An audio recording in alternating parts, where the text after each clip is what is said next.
Assalamualaikum sahabat. Selamat datang di cerita sejarah Islam. Semasa hidupnya, Nabi Muhammad diketahui memiliki 13 istri. Salah satu istri Nabi Muhammad adalah Sayyidah Maimunah yang merupakan perempuan terakhir yang dinikahi Nabi Muhammad. Ayah Sayyidah Maimunah adalah Al-Harits bin Hazan bin Jubair Al-Hilaliyah, sementara ibunya ialah Hindun bin Auf bin Zubair bin Harits. Sayyidah Maimunah termasuk salah seorang perempuan yang paling awal masuk Islam.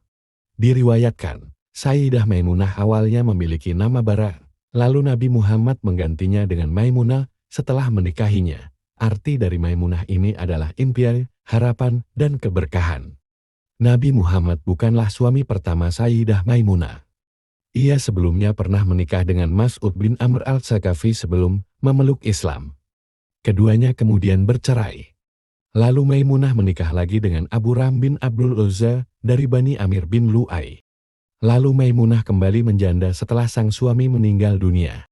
Setelahnya, ia dipertemukan dengan Nabi Muhammad yang masih memiliki hubungan dekat dengannya.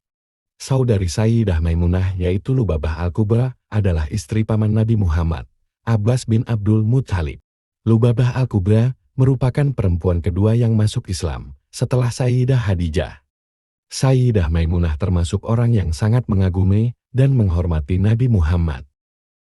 Hingga suatu ketika, Sayyidah Maimunah curhat kepada Lubabah Al-Kubra bahwa dirinya jatuh hati pada Nabi Muhammad.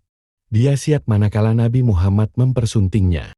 Mendengar cerita saudarinya ini, Lubabah Al-Kubra menceritakan kembali pada sang suami, Abbas bin Abdul Muthalib.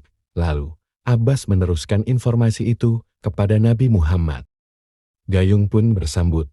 Nabi Muhammad kemudian meminta sepupunya, Ja'far bin Abi Thalib, untuk melamar Sayyidah Maimunah untuk dirinya. Lamaran Nabi itu disambut baik oleh Sayyidah Maimunah yang kemudian dipersunting Nabi Muhammad. Ada 3 alasan yang menjadikan Nabi Muhammad yakin meminang Sayyidah Maimunah. Pertama, karena Abbas bin Abdul Muthalib adalah paman Nabi Muhammad yang menjadi juru bicara saat menyampaikan hasrat Sayyidah Maimunah untuk menjadi istri Nabi. Selain itu, Sayyidah Maimunah juga termasuk salah satu perempuan yang awal-awal masuk Islam. Alasan kedua yakni karena saudara Asma binti Umais. Selain saudari istri pamannya Abbas, Ummu Fadl, Sayyidah Maimunah juga saudari tidak sekandung dari Asma binti Umais, istri Ja'far bin Abi Thalib, keponakannya. Hubungan itu membuat Nabi tidak wajar menolak Sayyidah Maimunah. Dan alasan yang ketiga yakni untuk memperkuat hubungan dengan suku-suku lain di Makkah. Saudari-saudari sekandung Sayyidah Maimunah menikah dengan para pembesar Makkah. Sayyidah Maimunah dikenal sebagai perempuan yang taat beragama, bersikap lembut namun tegas, dan bijaksana. Sayyidah Aisyah, istri Nabi Muhammad, yang lainnya mengatakan bahwa Sayyidah Maimunah adalah wanita yang paling bertakwa dan selalu menjaga silaturahim di antara mereka. Saat Nabi Muhammad jatuh sakit, beliau dirawat di rumah Sayyidah Maimunah, sampai kondisi sakitnya semakin parah, barulah dipindahkan ke rumah Sayyidah Aisyah yang ada di samping Masjid Nabawi. Sayyidah Maimunah ditinggal Nabi Muhammad selama-lamanya setelah menjalani pernikahan selama 3 tahun.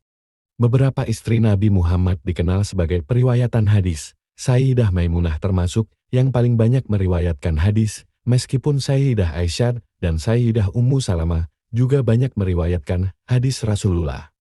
Ia meninggal di usia 80 tahun di masa pemerintahan Muawiyah, dan yang memimpin sholat jenazahnya adalah Abdullah bin Abbas.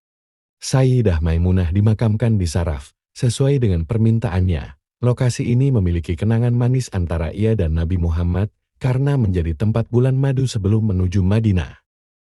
Itulah sepenggal cerita tentang Sayyidah Maimunah. Share video ini untuk memberikan informasi tentang sejarah Islam.